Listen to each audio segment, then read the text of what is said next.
ശരി, അപ്പോൾ നമ്മൾ ഇ.പി. ജയരാജന്റെ ആത്മകഥയുമായി ബന്ധപ്പെട്ടുണ്ടായ വിവാദങ്ങളൊക്കെ ഓർക്കുന്നുണ്ടാവുമല്ലോ അല്ലേ? ആരൊക്കെയോ ചേർന്ന് പേര് വിട്ടു, പരിപ്പുവടയും കട്ടൻ ചായ, ഇതൊക്കെ സ്വന്തമായിട്ടിട്ട പേരൊന്നുമല്ല. അപ്പോൾ ഈ കട്ടൻ ചായയും പരിപ്പുവടയും എന്ന പേരിൽ പ്രചരിച്ച ആത്മകഥാ വിവാദം പരിഹാസത്തിനുള്ള ശ്രമമായിരുന്നു എന്നാണ് CPM കേന്ദ്ര കമ്മിറ്റി അംഗം ഇ.പി. ജയരാജൻ ഇതുമായി ബന്ധപ്പെട്ട് പ്രതികരിച്ചത്. നവംബർ 3-ന് പുറത്തിറങ്ങുന്ന ആത്മകഥയിൽ രാഷ്ട്രീയ വിവാദങ്ങൾക്കുള്ളതൊന്നും ഉണ്ടാകില്ലെന്നും ഇ.പി. തറപ്പിച്ചു പറയുന്നു. ഇതാണ് എൻ്റെ ജീവിതം എന്നാണ് പുതിയ ആത്മകഥയുടെ പേര്. ആത്മകഥയുടെ പേര് എന്തായാലും ഈ മാതൃഭൂമി ബുക്സ് പുറത്തിറക്കുന്ന പുസ്തകം മുഖ്യമന്ത്രി പിണറായി വിജയൻ ടി പത്മനാഭന് നൽകിയാണ് പ്രകാശനം ചെയ്യുക.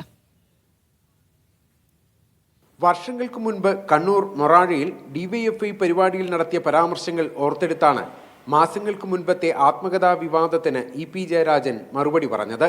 അന്ന് സതുദ്ദേശത്തോടെ നടത്തിയ പരാമർശം വസ്തുത പോലും മനസ്സിലാക്കാതെ ചിലർ വിവാദമാക്കി മാറ്റി. അതിന്റെ ചുവട് പിടിച്ചാണ് പരിപ്പുവടയും കട്ടൻ ചായയും എന്ന പേരിൽ ആത്മകഥ പുറത്തിറക്കുന്നതായി പ്രചാരണം നടന്നത്. പരിഹസിക്കുന്നതിനായി ചിലർ സൃഷ്ടിച്ചതാണ് ഈ വിവാദമെന്നും ഇ.പി. പറഞ്ഞു. ഇങ്ങനെ കമ്മ്യൂണിസ്റ്റുകാർ വളരാനും വികസിക്കാനും ആഗ്രഹിക്കാതെ പഴയതുപോലെ ഈ കട്ടൻ ചായയൊക്കെ കുടിച്ച് വീടിയും വലിച്ച് നടക്കണം എന്നാഗ്രഹിക്കുന്ന വലതുപക്ഷ ശക്തികളുണ്ട്, പാർട്ടി വിരുദ്ധന്മാരുണ്ട്. അവരുടെ ഉദ്ദേശം പാർട്ടിയെ കാലോചിതമായി ഉയർത്തിക്കൊണ്ടുവരരുത് എന്നുള്ളതാണ്. അതല്ല ഇന്നത്തെ കാലം ശാസ്ത്രീയ വശങ്ങളെ നിരീക്ഷിച്ചുകൊണ്ട് പ്രവർത്തിക്കുന്ന പാർട്ടിയാണ് കമ്മ്യൂണിസ്റ്റ് പാർട്ടി എന്ന് മാർക്സിസ്റ്റ് എന്ന് ഞാൻ ആ യോഗത്തിൽ പറഞ്ഞതാണ്. ആ പ്രസംഗിച്ചതിനെയാണ് തെറ്റായി വ്യാഖ്യാനിച്ച് അവരുടെ എന്തോ ലക്ഷ്യം, അതും അവർക്കും വ്യക്തതയില്ല എന്നാണ് എനിക്ക് പിന്നീട് മനസ്സിലായത്, അങ്ങനെ പ്രസംഗിച്ച് നടന്നിട്ടുള്ളത്. പാലക്കാട് നിലമ്പൂർ ഉപതെരഞ്ഞെടുപ്പ് കാലത്ത് DC ബുക്സിന്റെ പേരിലായിരുന്നു ആത്മകഥയുടെ പേരിലുള്ള വിവാദം. പാർട്ടിയോടുള്ള നീരസമടക്കം ആത്മകഥയിലുണ്ടെന്ന റിപ്പോർട്ട് CPMനെയും ഇ.പി. ജയരാജനെയും ഒരുപോലെ കുഴക്കി.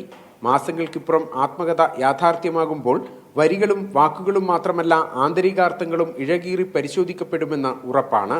അതുകൊണ്ട് തന്നെയാണ് പാർട്ടി വേദികളിൽ പഴയ പോലെ സജീവമായ ഇ.പി.യുടെ യഥാർത്ഥ ജീവിതകഥ പുറത്തിറങ്ങുമ്പോൾ വായനക്കാരും രാഷ്ട്രീയക്കാരും ഒരുപോലെ ആകാംക്ഷയിലാകുന്നത്. ബിജീഷ് ഗോവിന്ദൻ, മീഡിയ 1, കണ്ണൂർ.